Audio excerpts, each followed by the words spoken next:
oh jangan-jangan memang karir gue di musik tuh belum berhenti gitu. Kayak memang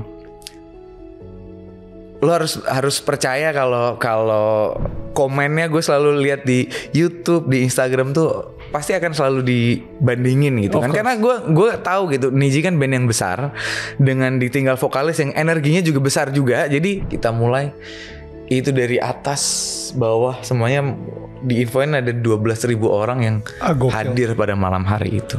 Itu dalam perjalanan gue dari bandara pulang ke rumah, kayak gue masih nggak percaya gitu kalau hari itu orang yang selalu support gue di musik tuh udah nggak ada. Terus gue naik ke loteng tuh ada lantai 3 apa ya, pokoknya kalau nggak dibeliin aku mau lompat. Buset. Hai, ini gue Daniel, tetangga kamu. Yuk kita mulai.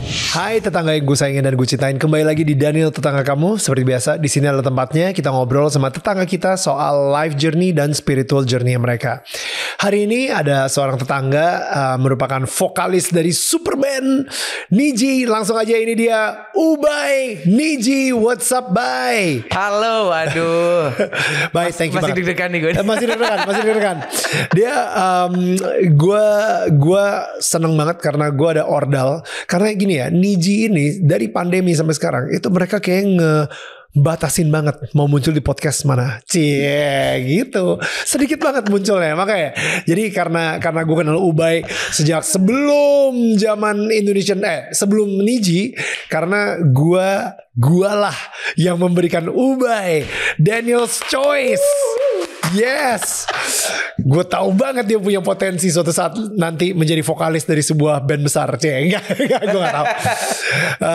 Jadi ceritanya gini ya, lu ceritain dong. Jadi ya. Tapi itu benar sih.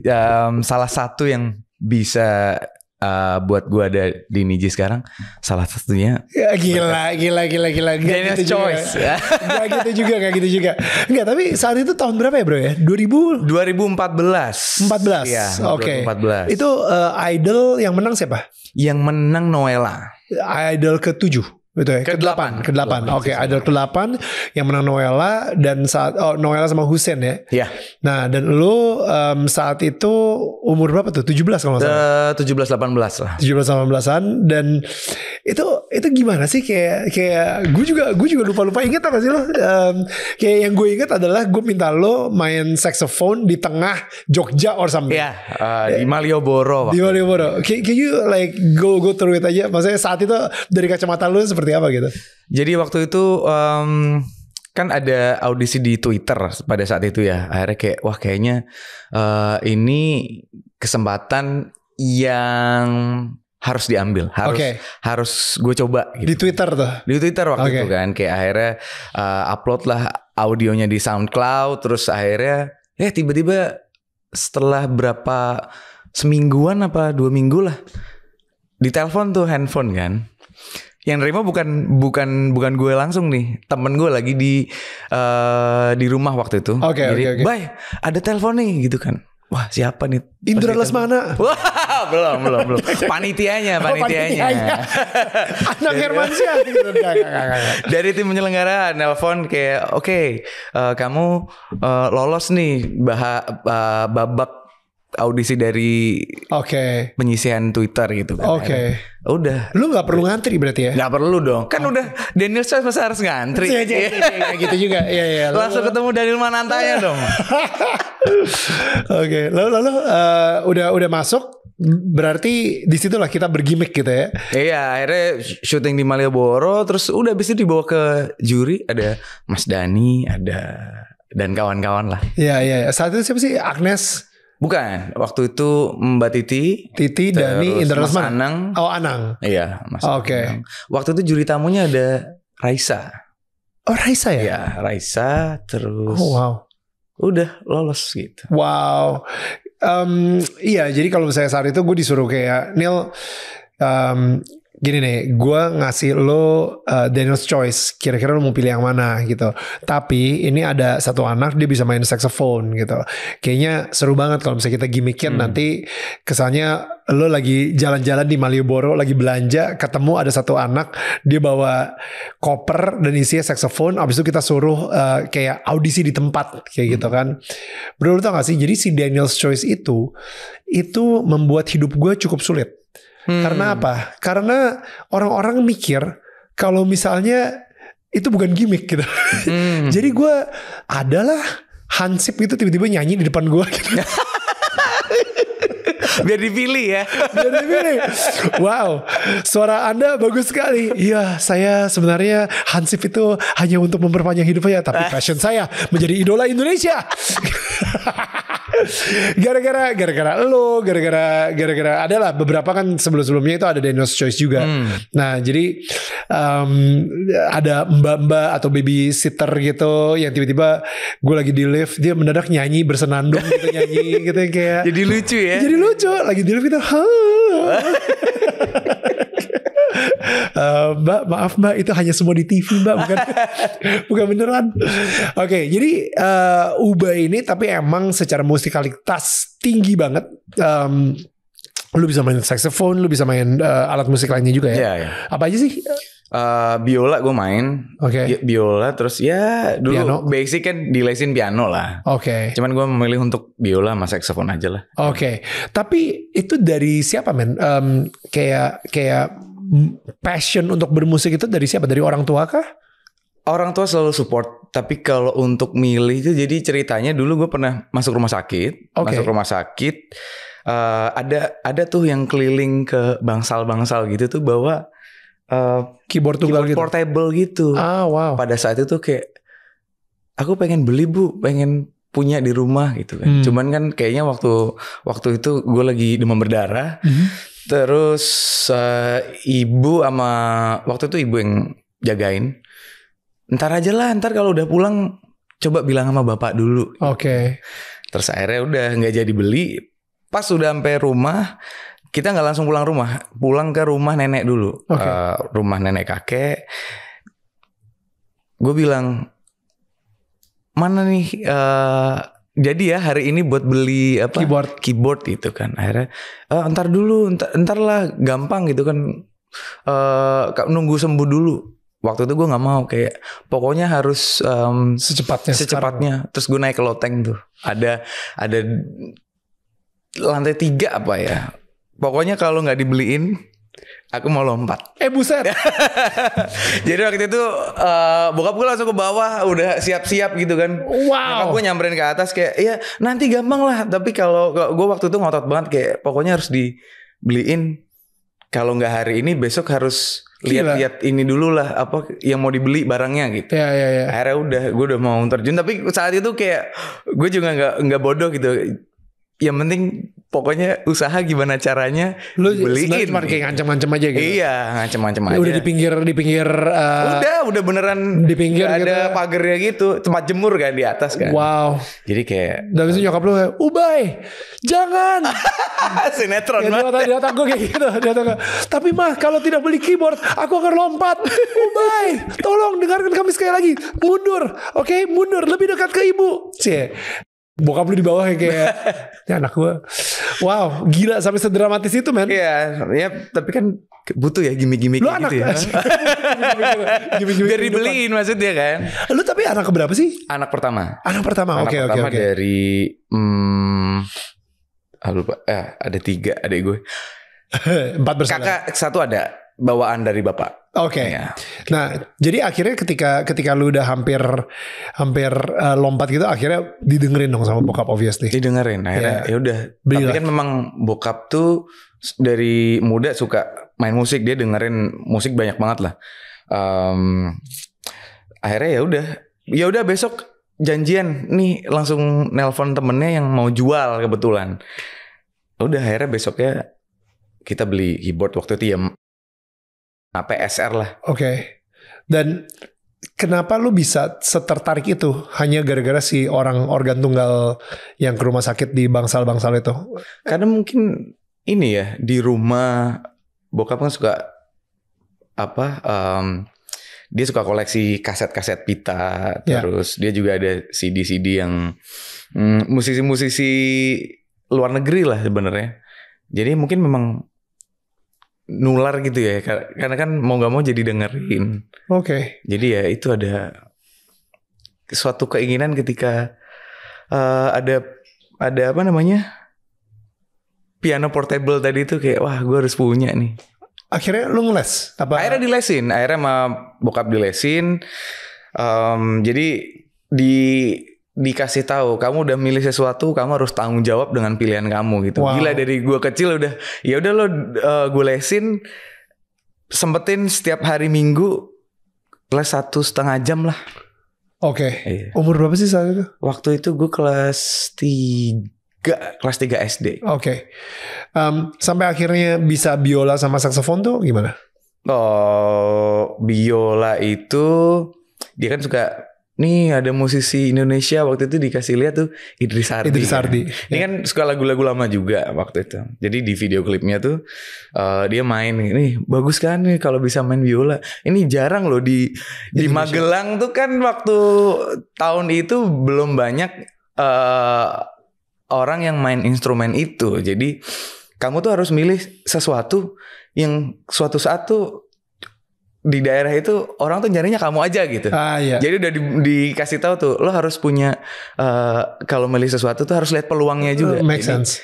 Jadi ya udah akhirnya oh iya juga ya menarik kalau gue bisa main biola. Akhirnya kelas 3 tuh di pertengahan semester ya udah coba deh beli biola. Oke. Akhirnya dibeliin, dilesin lagi. Oke. Sampai akhirnya gue bisa main biola. Dan ya ternyata seru. Oke. Main instrumen karena biola tuh gak bisa yang sekali 2 kali lo belajar. Kalau di gitar kan belajar chord itu masih ya seminggu kalau rutin lo bisa gampang lah untuk genjreng-genjrengnya lah. Cuman biola itu beneran harus latihan gesek dulu. Itu aja bunyinya belum tentu bagus gitu. Wow. Jadi harus telaten, harus sabar gitu. Ya. Kalau saksofon? Saksofon itu ketika udah SMA lah. Maksud gue ini beda semua gitu. Oke, lo contoh ya gitar, habis itu pergi ke bass. Abis itu kecapi misalnya itu kan masih ada hubungan petik semua gitu. Ini kan piano, abis itu ke biola yang benar-benar semuanya chord dan gesek, dan abis itu ke saxophone yang tiup gitu. Jadi kayak kok bisa serandom itu? Nah, jadi ceritanya ini lucu nih. Waktu itu sebenarnya mau beli biola baru. Oke. Gue kan minta upgrade, kayak udah lama nih biolanya tuh harusnya anak kecil lah ya, gantilah yang lebih bagus gitu kan. Yang waktu itu butuh yang bisa dicolok. Oke. Biar bisa ke ampli. Gitu. Iya, bisa ke ampli. Akhirnya kita ke toko musik di Yogyakarta. Udah nanya-nanya nih. Bokap gue juga sebelumnya udah ke sana, ada biola elektrik. Oke, kita beli deh yang elektrik gitu kan. Terus pas lihat-lihat, adalah tuh saksofon dipajang di situ. Ada waktu itu saksofonnya itu baby saksofon, jadi sopran tapi dengan bentuknya tuh yang ya kayak huruf J gitu lah ya. Right. Akhirnya kayak kok lucu juga nih kalau gue bisa main alat ini. Terus bokap kan juga suka dengerin ada David Koz, terus ada Kenny G. Dia ada lah kaset-kasetnya gitu, kayak lucu juga ya Pak kalau bisa main saxophone. Akhirnya gue waktu itu harusnya sebelum memutuskan beli biola yang baru, akhirnya gue memutuskan beli saxophone aja. Terus gue melihat di Magelang nih pemain saxophone masih dikit juga, jarang. Jadi kesempatan gue akan lebih banyak gitu. Dan udah akhirnya beli dilesin lagi sama bokap gue. Banyak mau memang. Iya kelihatannya gitu ya hidup lo ya. Banyak maunya dan random gila gitu. Dan sampai akhirnya masuk Indonesian Idol. Tapi di situ lu sebagai penyanyi gitu. Walaupun yes lu mempunyai skill saxophone. Di Indonesian Idol sampai 6 besar ya? 5 besar. Oh karena dapat wild card. Iya, Iya. sempat. Dapat wildcard sampai akhirnya jadi masuk 5 besar di Indonesian Idol yang seasonnya Hussein sama Noella. And how was that? How was life for you setelah? Gue by the way bangga banget gue bangga banget Terima kasih. Daniel's Choice itu bisa sampai 5 besar aja tuh gue udah bangga banget. Kayak gue sendiri juga gak ngira, wow, orang-orang bilang ini Daniel's Choice. Kesannya gue mempunyai kayak gue tahu ngerti musik banget nih sampai orang yang gue pilih itu sampai 5 besar gitu. Gila, I take all the credit. Padahal cuman gimmick saudara sekalian. Ya, but anyway. After Idol berarti ya? Yes. Menurut gue itu baru permulaan ya, baru akhirnya masuk ke industrinya bener-bener yang profesional, terus ke dapat kerjasama dengan label besar. Gue banyak belajar gitu. Ya. Banyak belajar, bertemu dengan musisi-musisi yang emang udah lama di situ. Gue juga baru pertama kali akhirnya ngerasain bener-bener rekaman profesional yang lo tuh masuk studio nih kayak gini. Ya. Oke, record ya. Ya. Itu tuh baru pertama kali di situ. Akhirnya gue punya single sendiri. Terus banyak lah akhirnya bisa bikin music video. Right. Yang sebelumnya gue belum pernah punya gitu. Ya. Banyak pengalamannya. Ya dari 2014 sampai 2018 tuh kan naik turun ya. Awal-awal sih oke gitu. Schedule masih ada nih.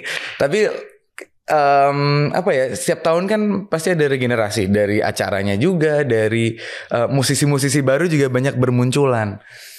Waktu itu gue mungkin belum siap lah, masih banyak hal yang harus gue pelajari, harus gue siapin gitu. Dan di kala itu gue tuh selalu ragu gitu. Masa sih kayak gue gitu kan dari daerah, dari Jawa Tengah lagi kan, jauh banget dari Jakarta, terus punya kesempatan dari Indonesian Idol. Akhirnya gue hidup di sini dan ini sekarang hidup gue. Tapi gue waktu itu masih belum full untuk melakukan ini loh. Sekarang kehidupan lo tuh ya di sini gitu. Wow. Gue jadi kepikiran deh, kalau misalnya lu bukan penyanyi, kira-kira lu itu siapa? Lu itu ngapain gitu?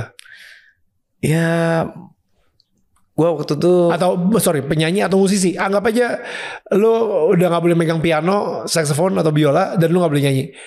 What will you do? Ini punya bisnis F&B ya. Oh punya? Sempet gue waktu COVID. Oke. Sebelum COVID pun juga. Jadi sebelum gue gabung di Niji nih, gue sempat akhirnya jualan, punya kios jualan minuman. Jadi minuman ada ada Thai tea lah, ada macam-macam lah yang biasanya punya kios di depan minimarket gitulah. Itu gue pernah nyoba. Oke. Dan jalan gitu. Jalan tapi kayaknya memang pas gue jalan sebulan 2 bulan akhirnya hampir 6 bulan lebih lah. Hidup lu bukan di situ gitu. Kayaknya hidup gue bukan di sini deh. Right. Kayak tapi ya kan schedule udah nggak 2017, 2016 tuh kan udah inilah udah bukan udah hilang lah itu. Ya, si Ubay Idol itu udah hilang gitu. Ya mungkin orang beberapa masih ada yang cuman kayaknya udah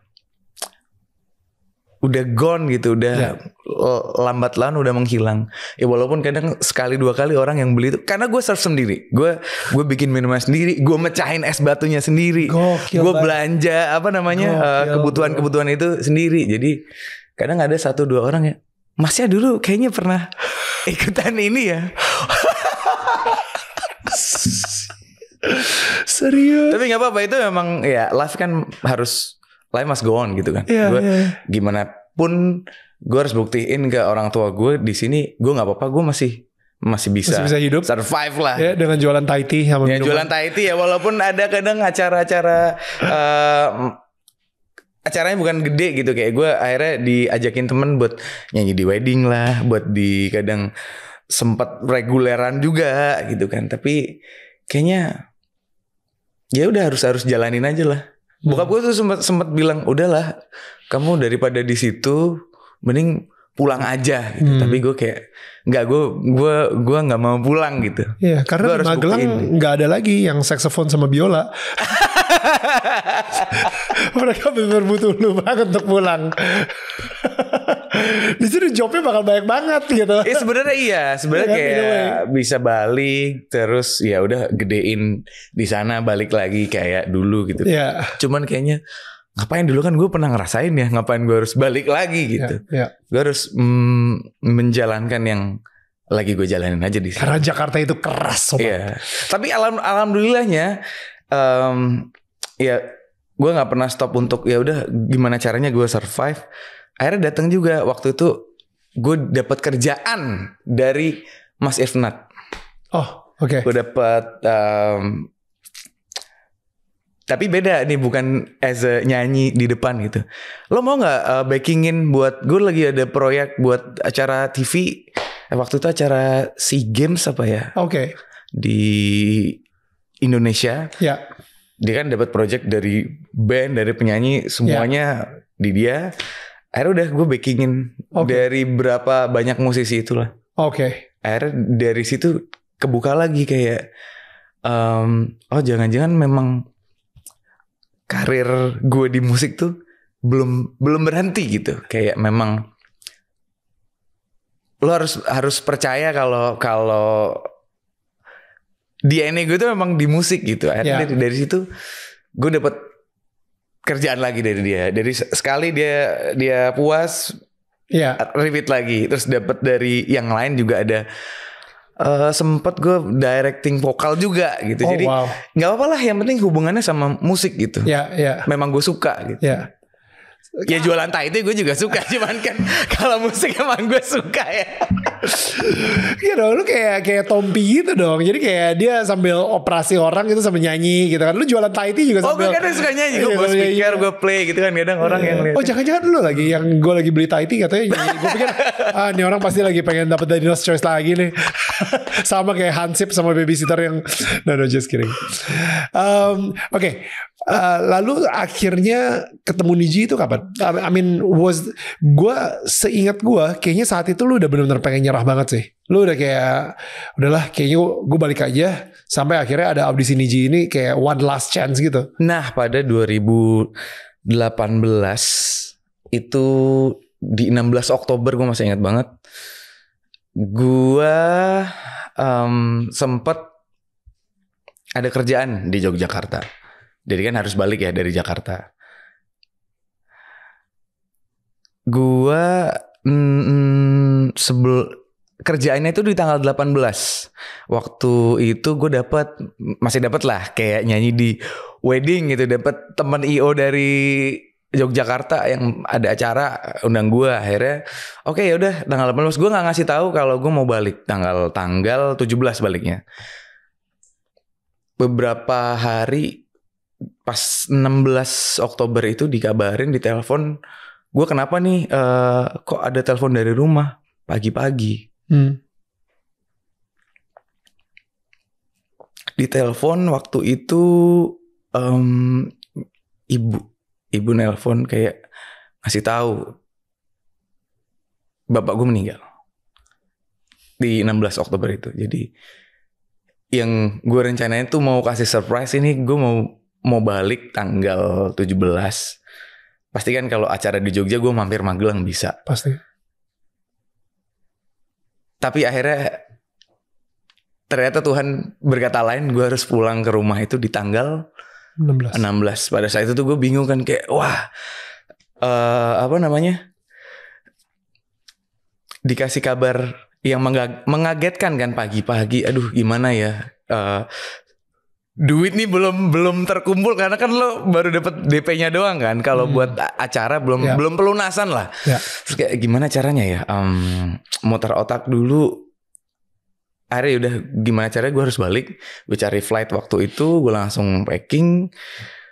Udah pulang ke Magelang.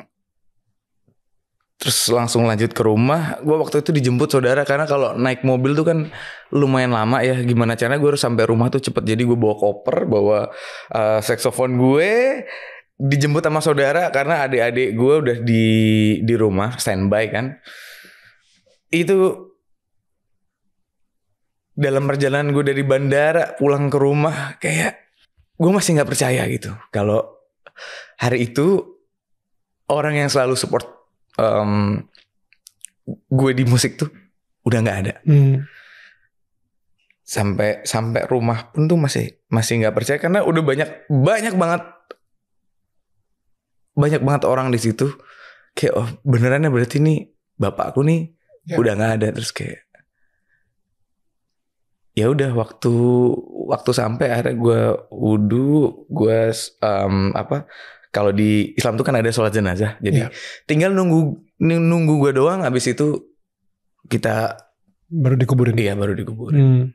Setelah hari itu gue kan masih harus menjalankan pekerjaan gue yang ada di Yogyakarta gitu ya. Biasanya tuh kalau gue manggung entah itu di Semarang, di Jogja, bokap gue kalau ada waktu selalu dia nemenin gitu. Padahal tuh rencananya tuh hari itu ajakin bapak kan seneng kalau lihat anaknya tuh lagi perform lagi manggung.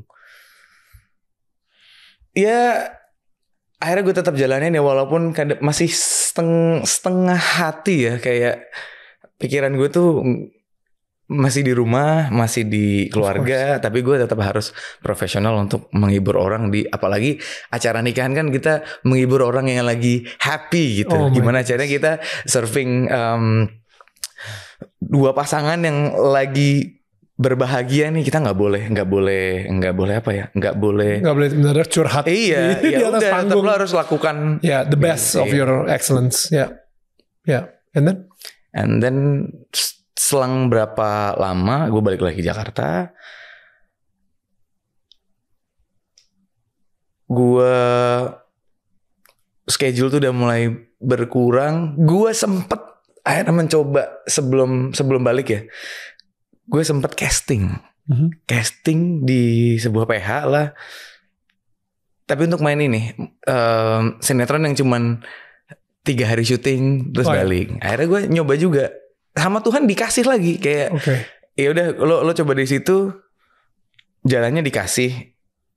Tapi yang gue rasain tuh ternyata gue nggak di dunia acting karena gila buat nunggu syuting dari pagi sampai 3 hari di situ, sampai syutingnya tuh gue dapet scene yang guling-guling di lumpur yang gitulah. Ada salah satu sinetron lah di TV yang ceritanya tuh selalu mengulas cerita-cerita daerah, cerita yang kayak lo kalau berbuat jahat lo akan dapat balasan dari Tuhan.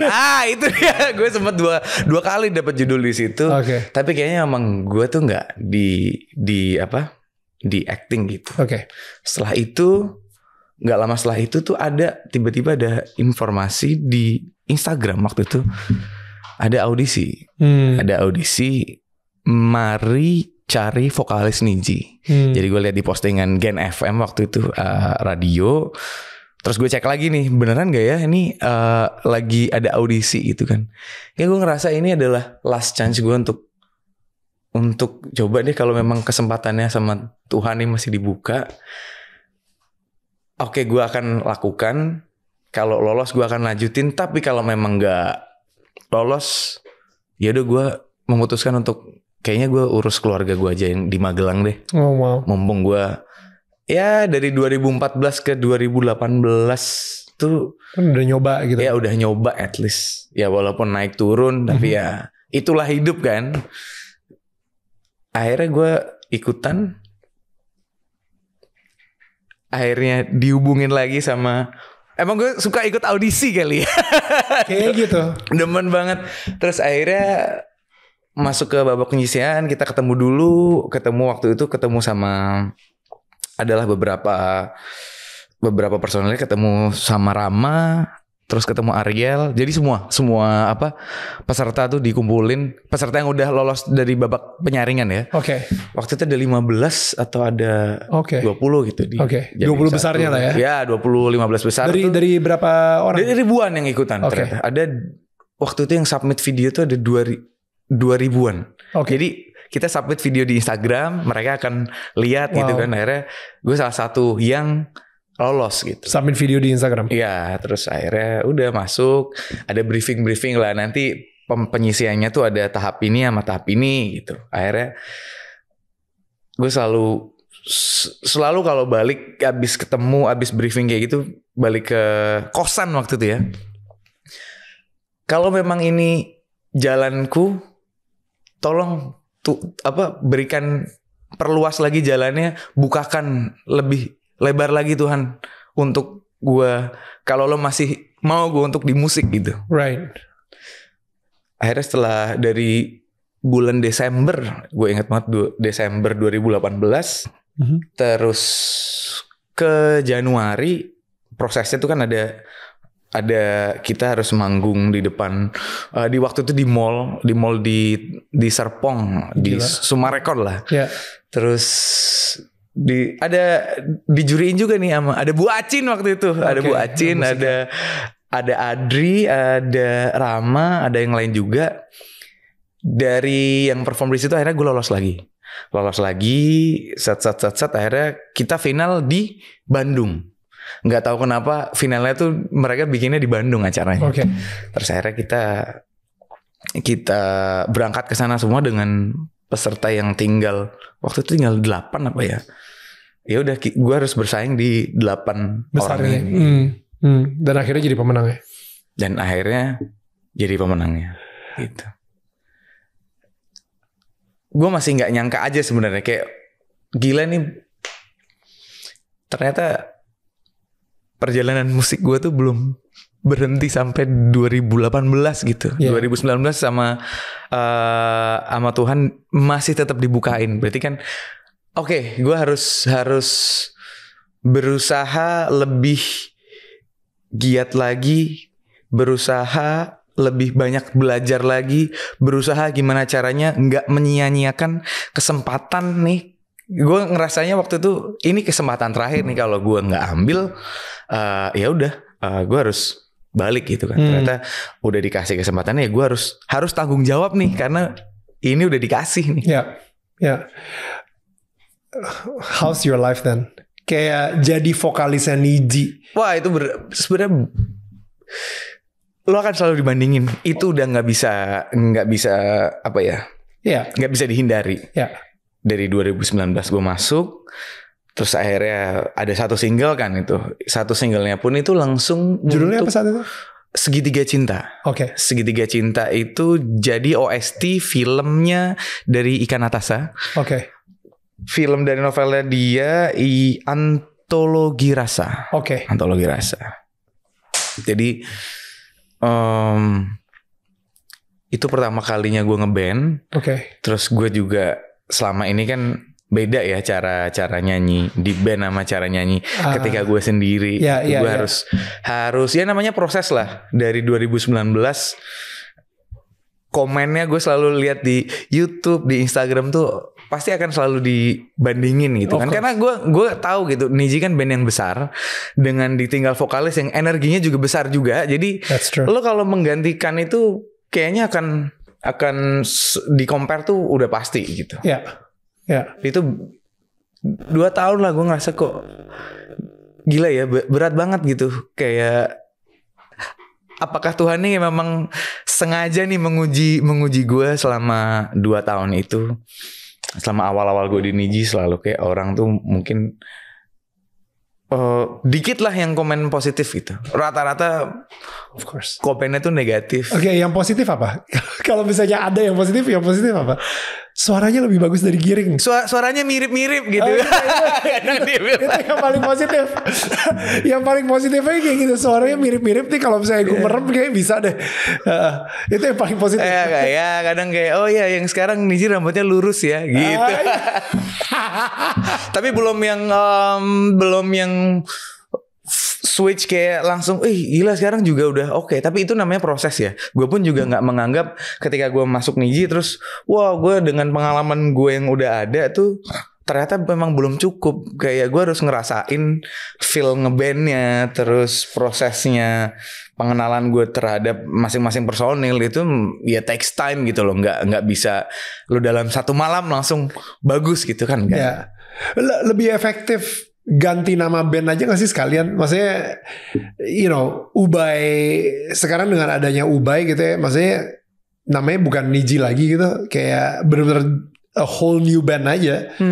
Saat itu sempat kepikiran gak? Gak pernah kepikiran sama tadi sempet kok, iya ya, gak ganti nama aja. Cuman mungkin kan ada hal-hal yang dipertimbangkan gitu. Kayak Niji menurut gue sebuah legacy ya. Kayak Betul. dengan lagu-lagunya Of course yang itu pun juga menemani gue dari zaman kecil gitu. Mereka udah ngeband kan. Dan menurut gue kayak mungkin itu yang di menjadi salah satu hal yang membuat oke lah nggak usah diganti nama dengan tetap Niji aja gitu. Dengan formasi yang sekarang gitu. Ya. Jadi I don't know, jadi Ninja or something. Kenapa pikiran? Tapi soalnya sebelumnya mereka kan pernah bikin juga dengan format yang Niji Electronic Version, Next Plus itu kan. Itu sebelum yang akhirnya gue masuk gitu. Right. Tapi itu agak juga mungkin susah ya orang tuh Next Plus apa gitu. Dulu gue tahu Next Plus aja, Next Plus itu ternyata Niji Electronic Version. Gue pun juga tadinya mungkin ini Next Plus itu memang yang lagi elektronik, tiba-tiba muncul band dengan konsep yang unik dari bajunya, dari performnya gitu. Gue pun tuh nggak tahu kalau itu dulunya tuh Iya. Maksud gue well, I don't know ya. Tapi maksudnya ini adalah proses dan challenge yang harus lo lewatin juga. Maksud gue, the fact that dari Nev itu sampai hari ini kalian belum ngeluarin album lagi, baru akhirnya muncullah album Manifestasi Cinta Hati. Oke. Gue sempet kayak ini nggak ngapa-ngapain. Pas COVID kan kadang lihat orang lain bikin apa gitu kan. Terus ada yang bikin podcast lah, ada yang bikin bikin kayak collab virtual gitulah. Terus kayak ini band gue nih nggak ngapa-ngapain ya. Terus akhirnya gue ngotot karena itu sebenarnya udah ada dari zaman sebelum COVID. Gue udah bilang kayaknya kita perlu deh buat recycle lagu-lagu lama nih, coba dibawain dengan Ubay versi gue gitu. Akhirnya terjadi pas pandemi. Iya, pas pandemi kita akhirnya rekaman, bikin lagi dengan beberapa aransemen yang dirubah, nggak totally dirubah, cuman at least ada perbedaan lah dari versi yang lama. Akhirnya udah itu ada 8 lagu. So tell me more about Manifestasi Hati. Itu album ini yang bikin lo akhirnya ikutan bikin juga atau gimana? Manifestasi Hati ini akhirnya dari kita masing-masing submit lagu. Jadi kita nulis. Akhirnya gue belajar benar-benar nulis lagu yang biasanya kan kalau sebelumnya gue pernah bikin tapi dibantu. Ini bener-bener dari buah pemikiran yang ada di otak gue gitu. Yang emang terjadi di diri gue tuangin lewat musik. Akhirnya jadi satu lagu itu judulnya Abadi di album Manifestasi Hati ini. Tentang apa? Tentang yang tadi gue ceritain. Jadi lagu itu menurut gue bukan cuma menemani lo di saat lo sedih atau lo lagi happy, lo dengerin musik gitu. Menurut gue lagu tuh bisa menjadi sebuah motivasi, menjadi sebuah pengingat gitu loh. Kayak di lagu Abadi ini gue pengen orang-orang tuh merasakan apa yang gue rasakan. Perjuangan yang udah gue lakukan dari 2014, bahkan sebelum gue di Jakarta gitu. Dari gue kecil hingga gue tumbuh dewasa, gue selalu ditemani oleh orang tua gue, terutama bokap gue yang selalu support gue kapanpun. Gue selalu ditemenin ketika perform gitu kan. Gue selalu ingat akan hal itu. Dulu kita gak punya mobil, gue mau perform ke sebuah acara pun hujan-hujan tuh bokap gue beneran udah pakai mantel kayak waktu itu pakai mantel. Sepatu diplastikin dulu. Sepatu yang buat gue perform tuh plastikin dulu. Biola taruh tengah ya. Jadi kan kita kalau boncengan berdua, kadang gue taruh tengah, kadang ditaruh depan. Jadi waktu itu ingat banget gue hujan, dia kehujanan tuh. Pakai mantel kan kalau hujannya deras kadang ada yang masuk ke apa namanya? Masuk ke mantelnya juga ya. Jadi ketika sampai venue, gue liat bokap gue bajunya udah sedikit basah, sepatunya udah pasti basah. Dia kayak bukain kresek, oke sepatunya dipakai dulu, nih baju kamu ditaruh tas, dipakai dulu, terus abis itu udah dia nungguin gue dengan baju basah kayak gitu, kayak gimana ya, perjuangan yang itu sering kayak gitu, perjuangan yang gue udah lewatin, sampai gue dari Indonesian Idol pun dia tiap minggu datang sama orang tua gue dari Magelang, nggak tahu udah habis berapa sekian juta, sampai waktu itu sempat kita jual rumah buat apa namanya, bolak-balik ke Jakarta kan, ya pasti ada cost yang harus dibayarkan gitu kan. Itu selalu dilakukan tanpa dia membebani itu ke gue. Wow. Jadi kayak memang ya mungkin itu bukan mungkin sih, itu adalah peran orang tua gimana lo menjadi sebuah fasilitator untuk anak lo mendukung apapun kegiatan anak lo nih supaya dia bisa achieve yang dia pengen gitu kan. Wow. Nah di lagu ini gue pengen orang-orang tuh selalu ingat apapun perjuangan kita yang sudah kita lakukan, lo jangan pernah putus asa, lo jangan pernah menyerah. Walaupun orang yang ada di perjalanan lo itu udah nggak ada, which is itu bapakku udah nggak ada, gue harus meneruskan nih yang kesempatan sama Tuhan yang udah dikasih dan udah dilancarkan semuanya. Gue nggak boleh nyanyiin itu. Nah, lagu ini sebuah pengingat lah kalau gue tetap harus selalu selalu siap menerima kesempatan-kesempatan lain yang Tuhan akan kasih gitu. That's so good. Tapi apa hubungannya sama Abadi ya? Like kenapa namanya Abadi? Kan menurut gue apa yang gue kerjakan sekarang tuh kalau nggak ada dia mungkin gue nggak ada di sini sekarang. Jadi bokap gue selalu ada di dalam hati gue. Jadi dia akan abadi. Iya, ini gue bikin memang benar-benar dedicate untuk beliau gitu. It's beautiful. Untuk albumnya sendiri kenapa namanya Manifestasi Hati? Nah ini lucu nih. Waktu itu ngobrol sama anak-anak. By the way dia ngomongnya anak-anak ya. Padahal ini bapak-bapak.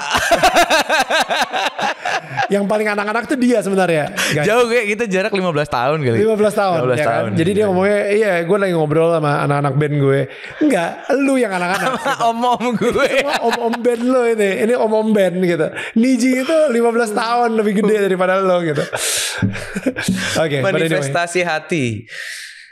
Karena gue setiap dari kita kan pasti punya doa dan harapan dan manifestasi yang pengen diraih gitu, yang oke, 2 tahun lagi gue pengen punya sesuatu atau gue pengen bisa achieve sesuatu yang emang dari dulu gue harapkan bisa punya gitu. Dari manifestasi hati ini kita simpulkan dari 10 lagu ini itu kayak kumpulan doa dan harapan dan keinginan kita dan manifestasi yang kita tuangin lewat karya, lewat lagu-lagu ini.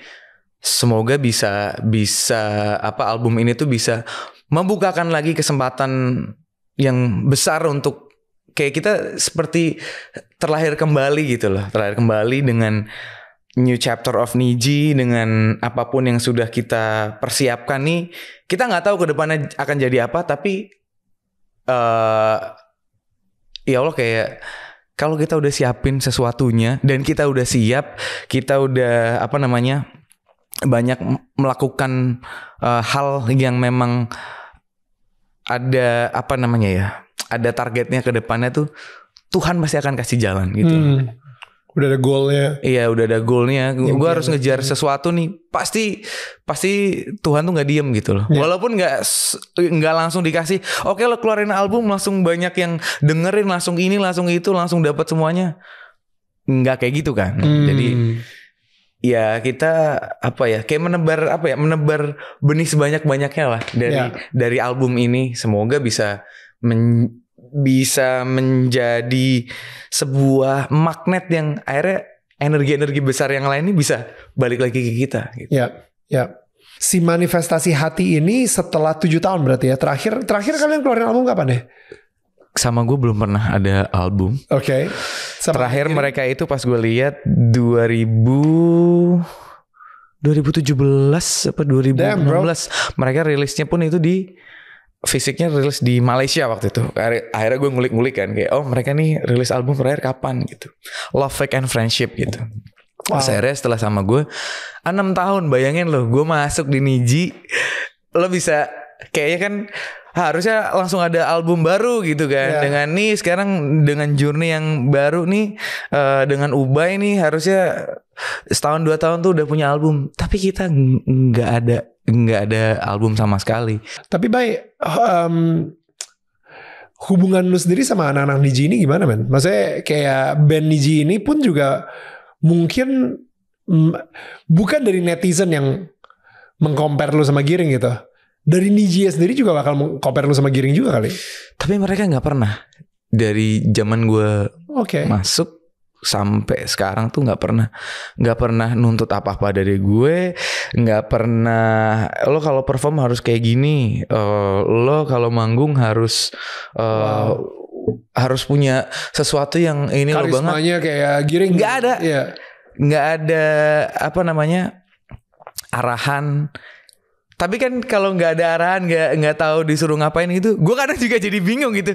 Jadi gue harus ngapain nih buat perform. Tapi akhirnya selama 2019 2020 itu gue masih kurang lah. Pas COVID gue mulai belajar. Oke, kalau nih gue masih mau tetap ada di sini, gue harus gimana caranya bisa lebih ngeblend lagi sama mereka. Ya gue mulai belajar. Gimana caranya sih kalau nyanyi di band itu harus attitude-nya harus seperti apa, terus gue di panggungnya harus seperti apa, cara ngomong gue di panggung. Gue kan sebenarnya nggak pede gitu, kadang suka nggak yakin sama diri gue. Itu harus mulai dibiasakan. Gue akhirnya mulai memvalue diri gue sendiri, yang itu dulu jarang gue lakukan.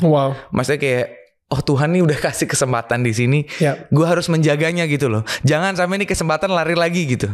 Akhirnya gue mulai belajar ngomong, belajar perform. Gue di depan cermin lah.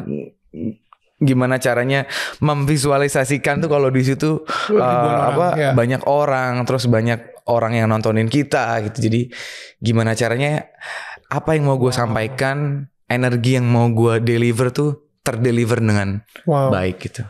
Sehingga sebenarnya kita berharap banget akhirnya di situ Ubay sih yang muncul, bukan Ubay kegiring-giringan gitu.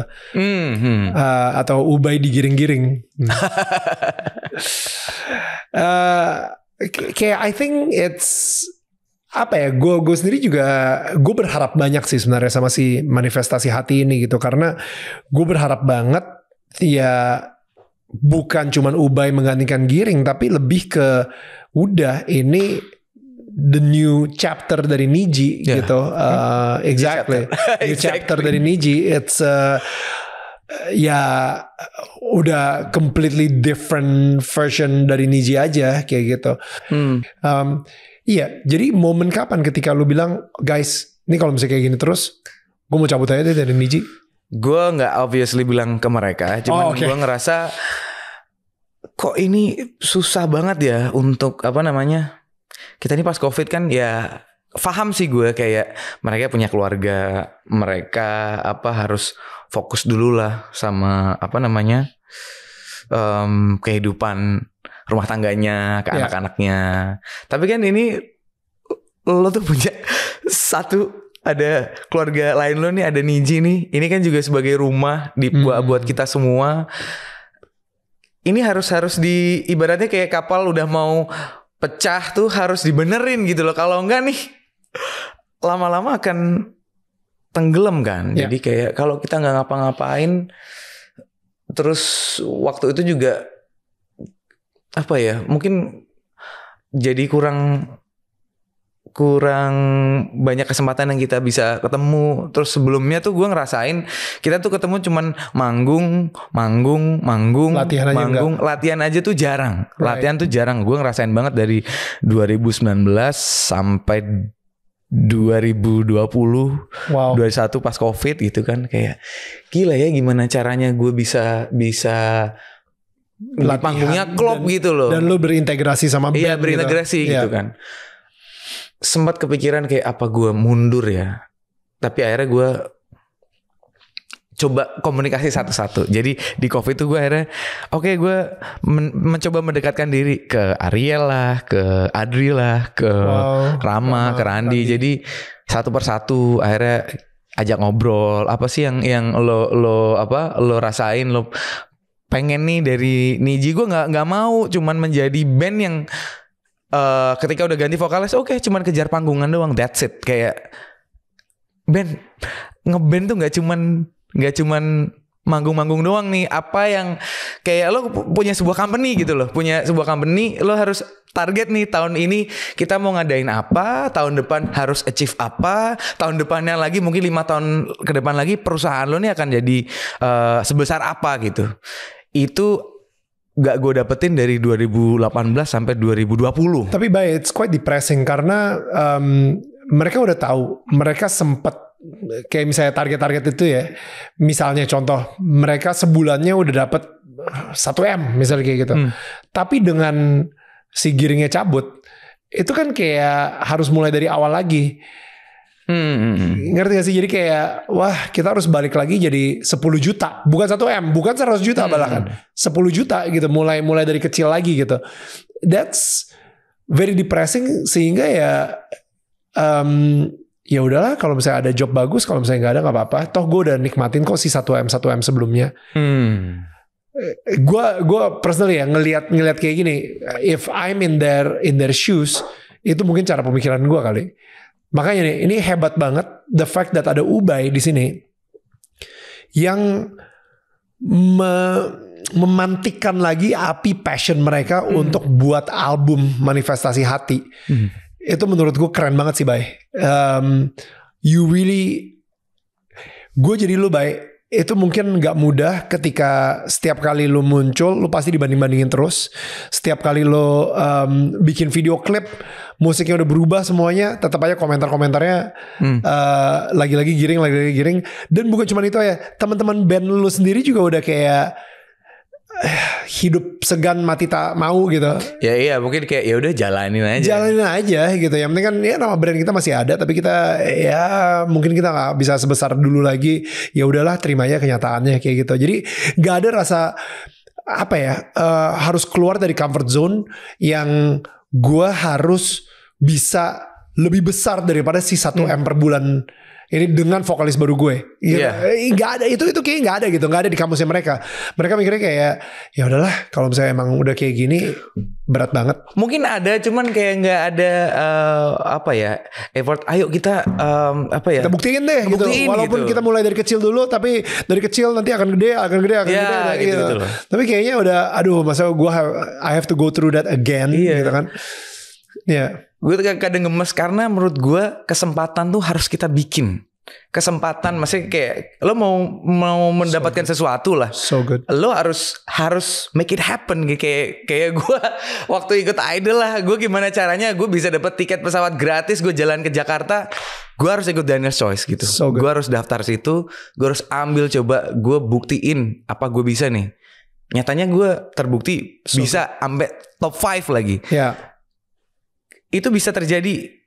Ini pasti bisa dong. Kayak sekarang gue pikir ini kalau kita olah, yakin pasti ada aja jalannya gitu loh. Dan terbukti ketika kita siapin semuanya. Akhirnya kita rombak total dari logo kita rubah. Ini logo juga logo baru. Logo iya logo baru dengan brandingnya di sosmed, di TikTok, di whatever semuanya harus inline gitu loh. Karena gue gemes banget lihat Niji tuh kayak lu nih logo kadang lo pakai logo ini ada yang ini kayak lo tuh kayak nggak peduli apa gimana gitu. Jadi gue belajar, akhirnya gue juga dipertemukan dengan orang yang akhirnya kerja bareng sama kita juga. Istri gue jadi bantu semuanya gimana caranya. Bukan cuma kerja bareng, tidur bareng. Tidur bareng tapi ngobrolinnya tetap Niji ya. Oh iya gitu ya. Jadi wow. Banyak hal akhirnya di Februari 2025 ini kita bisa punya merchandise sendiri. Wow. Kita punya kantor, kita punya solo konser kita akhirnya terjadi. Itu nggak tahu Tuhan gimana caranya. Kita banyak diberikan kesempatan.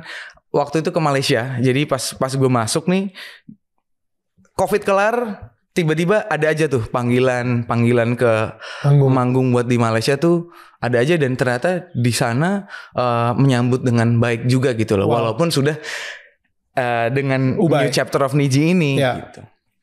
Akhirnya udah kita dapat kesempatan bikin konser di Axiata Arena. Oke. Wait, netizen Malaysia suka compare juga gak sih? Compare pasti ada. Compare ada, cuman mereka lebih banyak yang ya udah dengan mereka ini mau membuktikan. Jadi mereka tuh suka datang kayak ngelihat ini bagus nggak ya gitu. Tapi itu pun gue rasain karena waktu 2023 pernah ke sana, gue belum ngerasa, memang belum yang ini udah Niji udah gue banget nih. Right. Masih proses lah. Itu masih proses. Akhirnya 2024 kita banyak banget tuh, kayak setahun bisa 4-5 kali gitu kan untuk ke Malaysia sendiri. Dan akhirnya solo konser pertama kali ya Niji di Axiata Arena. Lalu seperti apa tuh? Lalu berapa orang yang datang? Itu nggak tahu. Hari itu gue dari awal udah beban sebenarnya di Axiata Arena tuh, karena itu kapasitasnya kan sebetulnya ada 16.000 penonton. Gue sampai sempat stres kayak aduh ini jadi nggak ya kita kalau cuma 100 orang yang datang gimana tuh? Iya gimana gitu kan, kayak kita belum pernah ada solo konser sama sekali. Cuma 10 orang yang datang. Terus ini dengan formasi yang baru, kita juga nggak, kita cuman cuman Niji gitu loh. Kayak apakah bisa nih dengan, kan bebannya gede banget. Of course. Belum sama promotornya, belum nanti gimana caranya penuh itu Axiata Arena segede itu gitu kan. 16.000 orang. Aduh, terus belum lagi namanya kita bikin konser di luar negeri kan pasti untuk komunikasinya dari bahasanya pun kita kan a little bit different ya. Kayak kadang mungkin dia maksudnya ngomong ini, cuman ternyata enggak. Jadi komunikasi juga agak susah. Terus untuk kita kan konser di sana, jadi buat productionnya, buat ini itu segala macamnya, buat rentetan perintilannya tuh ngurusnya susah gitu loh. Sampai pada waktu itu sebelum konser tiba-tiba istri gue sakit. Oh no. Sakit, demam berdarah. Itu kayak makin stres lagi kan. Si organ tunggal yang kebangsal masih ada nggak? Apanya? Kali organ tunggal yang kebangsal gitu. Sayang, aku juga lihat. Aku juga pengen punya keyboard ya dia. Soalnya di sini dia kan as a creative director untuk acara konser itu. Jadi kayak ini gimana ya buat sampai pada hari itu istri gue masih di rumah sakit, itu pun ada meeting dari tim dari Malaysianya datang ke Indo untuk bahas konser itu gitu kan. Nanti gimana buat stage-nya, buat nanti alurnya gimana, terus kayak mau bikin konsepnya seperti apa, itu kan udah mulai finalize gitu kan. Ini semua kerjaannya ada di laptop dia gitu kan. Kayak aduh gimana ini ya. Gue kan yang jagain di rumah sakit gue, tapi kan dia kan gak bisa mikir ya. Kalau demam berdarah kan lu udah pasti lemes, lu udah pasti udah diinfus, udah kayak lemes banget, gak bisa ngapa-ngapain gitu kan. Kayak aduh gimana ya Tuhan, ini konser nih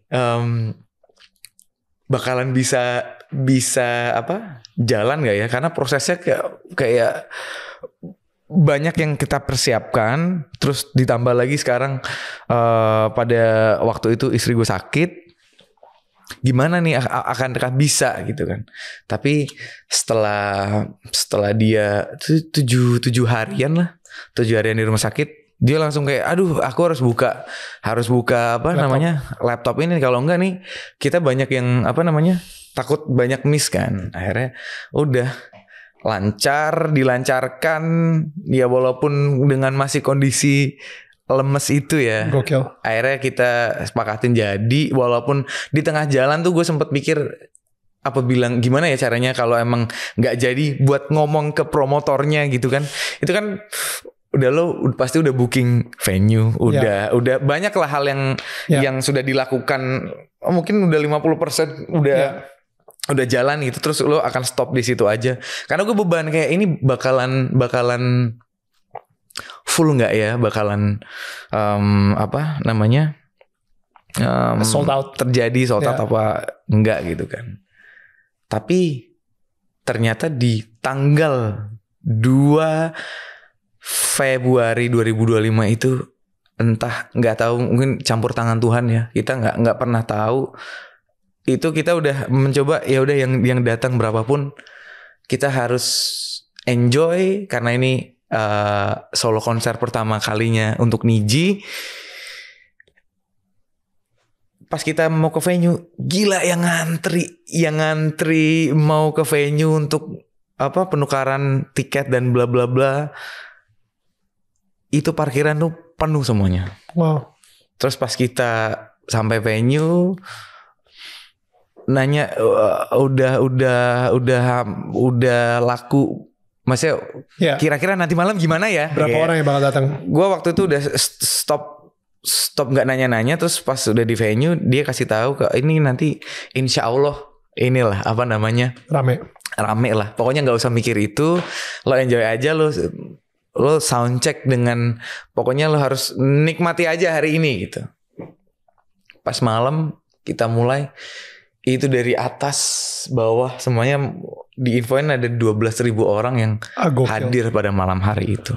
Wow. Itu kalau bukan karena campur tangan yang di atas nih, gue nggak tahu nih hari itu akan seperti apa. Wow. Anak-anak pun kan juga belum pernah konser ya, jadi kayak kita agak norak juga. Hah, ini serius pada datang mau nonton Niji yang sekarang ya? Iya. Niji yang sekarang loh, bukan Niji yang dulu ya. Iya. Niji yang dengan formasi, dengan perjalanan kami yang baru. Ternyata orang seantusias itu dan mereka benar-benar membuka dan menyiapkan waktunya kan. Mungkin ada yang dari jauh ya, ada datang hari itu di Axiata Arena dengan kapasitas yang segitu tuh, menurut gue gak ngerti lagi gue gimana caranya. Gila sih Bay. Tapi gue sebenarnya lebih tertarik sama ini yang gimana caranya lu bisa survive. How can you be sane? Kenapa lu gak gila gitu? Kenapa lu gak kalau dibilang mau gila udah gila kali.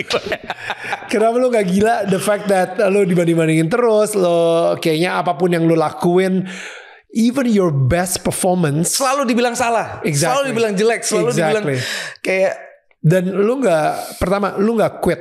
Itu satu. Itu benar-benar menurut gue satu kualitas yang keren banget. Pertama lu gak quit. Lu gak kayak guys sorry ya, gue kayaknya sampai kapanpun gue akan terus dibandingin sama Giring, gue cabut aja. Satu. Orang biasa mungkin bakal quit. Kedua, ketika lu dibanding-bandingin terus, lu malah merefleksikan diri lu sendiri, mengevaluasi, dan lu akhirnya coba, oke, mungkin anak band harusnya seperti ini. Gue harus keluar dengan color gue sendiri. Lu malah ngulik gitu. Padahal, again ya, banyak orang mungkin, udahlah, gue keluar aja. Keluar, quitting is the easy way out. The easiest way out. the easiest way out. Tapi sekarang ini lu malah bikin album sendiri juga, manifestasi hati. Lu nulis juga di situ. Lu membakar semangat dari si bapak-bapak yang udah di comfort zone ini untuk keluar lagi dari comfort zone-nya mereka, kayak gitu, untuk turun gunung lagi gitu ya, istilahnya. Kayak kok bisa seorang Ubay ngelakuin ini? I wanna learn from you. Jadi gue inget banget. Jadi dari sebelum gue gabung di Niji, ya after idol lah, kayak kan jadwal ada, terus akhirnya di posisi yang bener-bener lo tuh dari sini, lo tuh di sini gitu. Terus banyak lah kayak, oh kok schedule nih nggak ada nih. Pasti kan namanya gue kan nggak ngerti dulu harus kayak gimana ya. Pasti ada lah complaining. Akhirnya gue tetap menjalankan, tapi nggak pernah fully sepenuh hati menjalankan perjalanan musik gue ini gitu loh. Sorry, complaining maksudnya ini berarti manajer gue nih yang kurang salah inilah. Gak pernah gue belajar untuk coba lo refleksikan, coba POV-nya dirubah. Itu bisa jadi mungkin itu adalah dari kesalahan-kesalahan yang lo lakukan gitu. Kayak lo gak belajar, lo gak mencoba untuk upgrade diri lo, skill lo diperbaiki lagi gitu kan. Cuman kayak gue udah ikutan, udah idol lo gue ini ya pasti ada gitu lah. Tapi kan ternyata Tuhan kasih tahu cara kerjanya nggak gitu bro. Nggak kayak gitu. Kayak itu pun nggak gue rasain ketika udah di Niji gitu loh. Kayak gila dengan perjalanan musik gue dari 2014. Gue baru kayaknya sekarang, oh iya ya, kita tuh sebagai manusia nggak boleh komplain terus, nggak boleh gue selalu ngomong juga sama anak-anak yang lain gitu kan, kayak ya kita kan punya mimpi-mimpi nih, punya harapan, punya target yang emang kita capai. Ya kalau kita memang harus melakukannya dengan usaha kita sendiri, maksudnya lo nggak bisa bergantung gitu sama orang. Dulu kan gue terlalu yang mengandalkan manajemen gue, kalau nggak kenapa-kenapa gue nyalain manajemen gue gitu kan. Padahal mungkin itu ada hal-hal lain yang lo juga harus persiapkan gitu loh. Lo ketika lo udah lebih siap, lo udah lebih mateng, lo udah lebih skillnya upgrade gitu tuh, yakin gue pasti kesempatan tuh akan datang gitu loh. Dan yang gue bilang tadi, kesempatan tuh emang harus lo bikin. Kalau lo nggak bikin, nggak bakal dapet. Nah itu coba gue terapin. Oke, di Niji ini masih ada peluang untuk kedepannya bisa lebih bagus lagi, bisa lebih baik lagi dengan lagu-lagu yang mungkin kita nggak tahu kapan akan tiba-tiba banyak yang denger, atau bisa bisa bertemu dengan para pendengarnya lah. Jadi ya udah, stop guys untuk komplain. Kita coba kerjakan, kita coba rubah nih apa nih yang kebiasaan kita yang tadinya mungkin wah ini kalau diterusin ya udah lo akan segitu-gitu aja gitu. Kita mulai berubah dari masing-masing kita. Dari gue pun juga gue banyak belajar. Nggak boleh komplain. Lo harus usaha, terus harus berdoa yang bener-bener sungguh-sungguh. Ya gue kadang suka ibadah gue nggak yang sempurna banget ya. Cuma tuh selalu kalau gue mengerjakan sesuatu yang positif, Tuhan tuh selalu kasih sinyal-sinyal yang you're on the right track. Iya, kayak selalu kayak gitu. Kayak oke, gue udah ngerjain ini, gue nge-kill kebiasaan-kebiasaan buruk gue sebelumnya. Itu tuh kayak pintu tuh kayak ada beberapa pintu, ini satu dibukain lagi. So good. Terus abis ini gue udah mulai bener, dibukain lagi pintunya. Jadi kayak tapi ketika gue ini ya mencoba untuk berusaha untuk memperbaiki dari diri gue sendiri gitu. Bukan karena kayak pengen dapet sesuatu, enggak, kayak gue harus bener-bener mengupgrade apa yang harus gue rubah gitu. Baik, that's very inspiring what you said. Gue gue bangga banget. Gue bangga banget sama lo. Bukan karena lo Daniel's Choice, tapi gue benar-benar bangga banget the fact that ada anak seumur lo tapi punya mental grit seperti lo yang luar biasa banget, yang kayaknya lo nggak segampang itu menerima no. Walaupun semua orang banyak yang ngomong no sama lo dan lain-lain, tapi lo tetap aja, you know what? Ya, oke. Hari ini lu bilang no sama gue, tapi one day I will prove that you will say yes to me. Gitu. Iya, satu-satu ini nih yang gue suka gemes. Orang tuh kan nggak tahu perjuangan gue nih. As a Ubay gue harus gabung di band yang sebesar ini. Betul. Lo nggak tahu perjuangannya, terus lo nggak tahu kayak usaha gue untuk benar-benar bisa blend in tuh seperti apa gitu. Betul. Kan. Gue yang tadinya manggung mungkin 4 lagu 5 lagu, sekarang gue manggung harus 10 lagu 12 lagu, gue harus hafal semua liriknya. Which is sekarang gue orangnya kan suka skipan. Gue kan banyak usaha-usaha yang mungkin perjuangan gue yang orang tuh nggak tahu. Ya akhirnya gue mulai kayak yang tadi gue bilang, memvalue diri gue. Gue udah dikasih kepercayaan di sini. Betul. Gue udah dikasih jalan di sini. Mau banyak energi negatif di luar sana yang kayak energi negatif tuh kayak gini nih. Gue udah dari sini nih, kayak menggerogoti lo. Gimana caranya lo down lagi? Turunin lo terus gitu. Iya.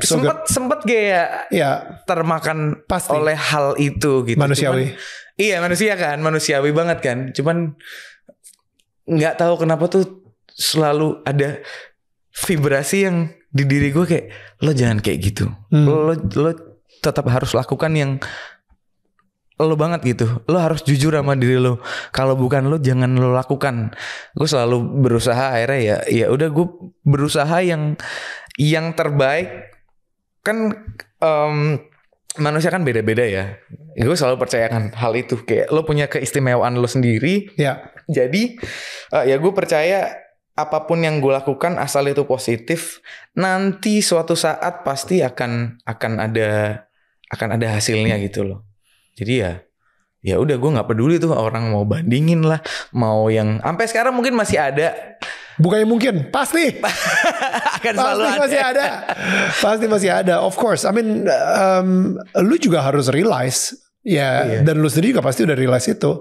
Itu kayak lu masuk ke band orang-orang mikir, wah gila ya, impian banget tuh bisa jadi vokalis untuk sebuah band se-legend Niji. Tapi impian tersebut atau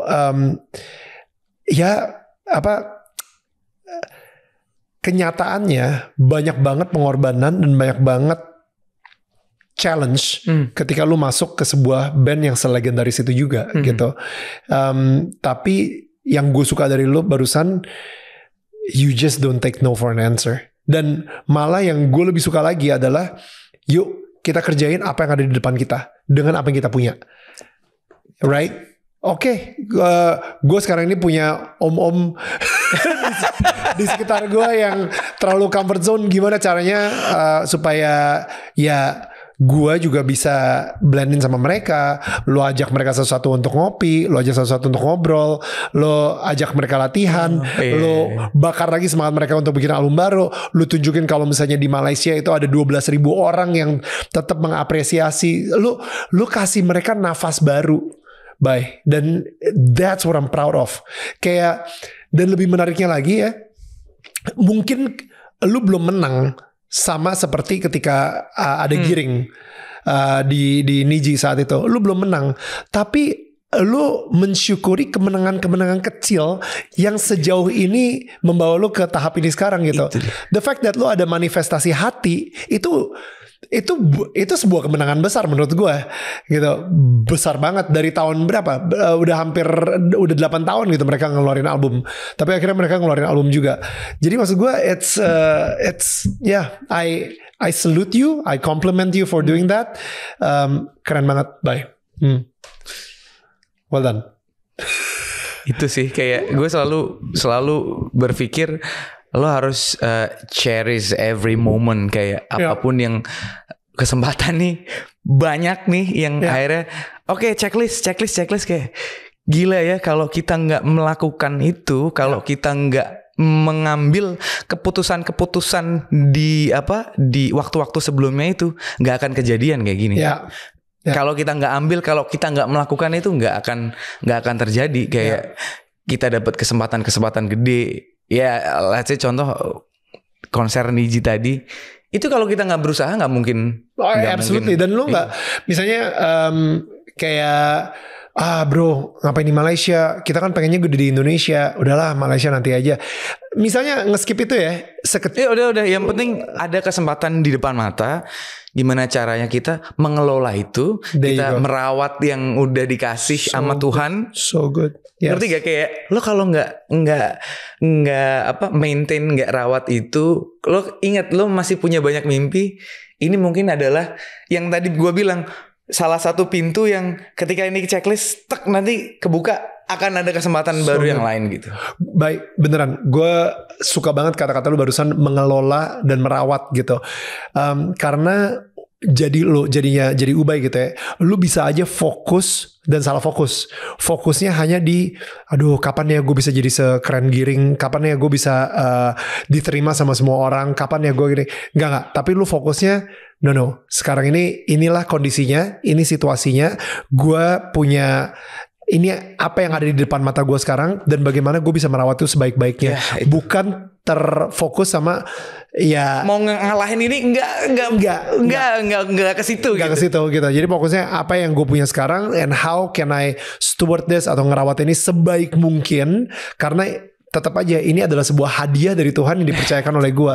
Walaupun kadang-kadang hadiahnya kok hadiahnya kayak gini gitu. Hadiahnya kenapa gue harus terima celaan, gue harus di-compare, hadiahnya kenapa gue harus menyemangati si om-om ini dan lain-lain gitu. Maksudnya kayak kenapa hadiahnya seperti ini. Tapi ternyata karena Tuhan tahu cuman elu yang bisa nge-handle hadiah dari dia seperti ini. Nah, satu poin yang gue rasakan, kayaknya gue hidup sekarang nih, memang Tuhan tuh kasih purpose gue di sini. Gue harus bertemu dengan mereka. Gue harus yang kita benerin nih rumah yang kapal yang udah mau tenggelam ini. Gimana caranya jadi bener lagi, jadi bagus lagi. Karena balik lagi, sekarang ngeband tuh bukan cuman kita berenam, banyak yang terlibat di situ. Kita punya tim produksi, kita punya orang-orang yang kita hire ada di situ. Jadi gimana caranya itu semua bisa jalan gitu. Bisa kita suksesnya tuh bareng-bareng gitu loh. Kita berhasilnya tuh yuk sama-sama. I love that.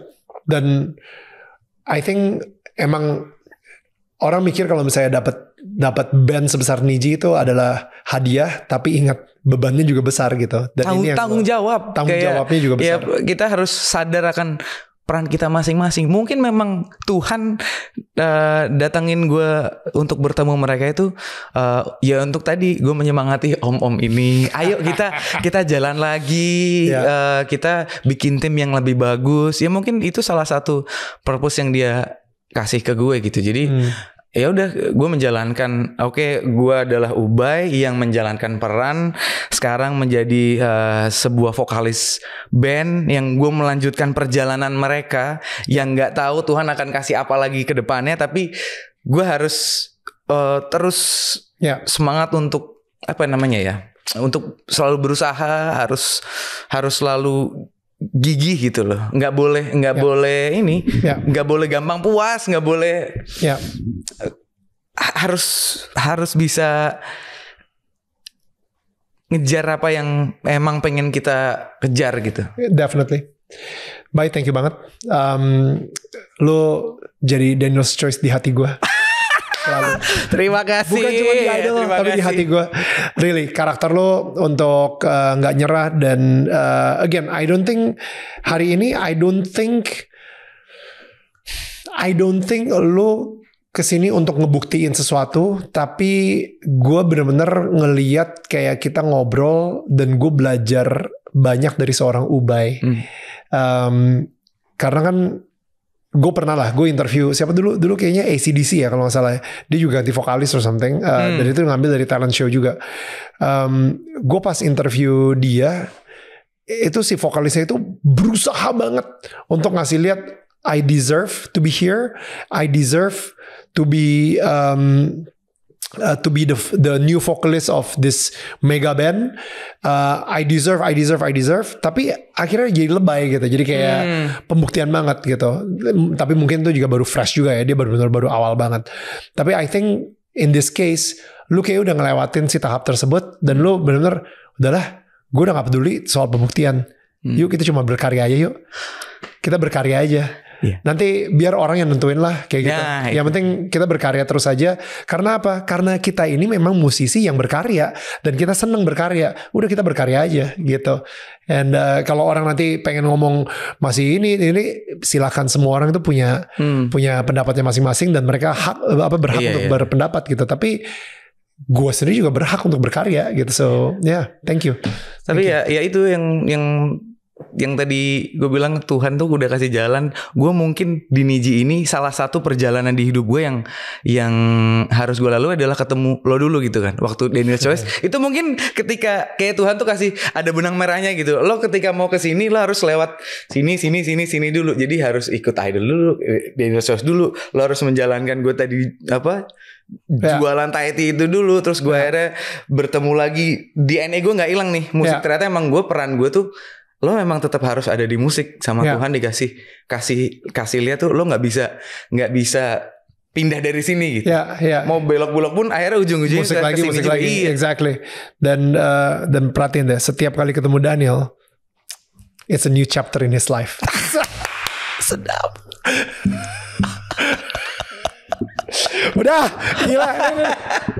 Oke, thank you. Itu souvenir dari gue. Ini isinya ini gak perlu dibuka, boxnya ribet bukanya. Jadi lu sama Sarah di rumah tolong dipajang ya. Ini. Selalu kalau dikasih apa-apa kita selalu pajang. Pajang ya, iya. Jadi di dalamnya bisa lu beliin lilin juga. Sorry kita nggak ada lilin di situ. Modal. Taruh lilin dan habis itu lu bisa ini menjadi pengingat bahwa kegigihan lo itu dan the fact that lo tidak akan menyia-nyiakan apapun hadiah yang Tuhan berikan kepada lo, walaupun kadang-kadang hadiah tidak sesuai dengan ekspektasi lo. Itu menurut gue adalah sebuah modal untuk menjadi terang di rumah lo, dan mudah-mudahan terang ini akan menerangi tetangga-tetangga sekitar juga. So please keep remembering that Tuhan akan terus memberikan lo gift yang terbaik untuk lo, dan giftnya ini ya jangan pernah disia-siakan atau bahkan dilepeh gitu. Kayak gitu sih. Thank you. Bye. Thank you. Terima kasih. Daniel, tetangga kamu.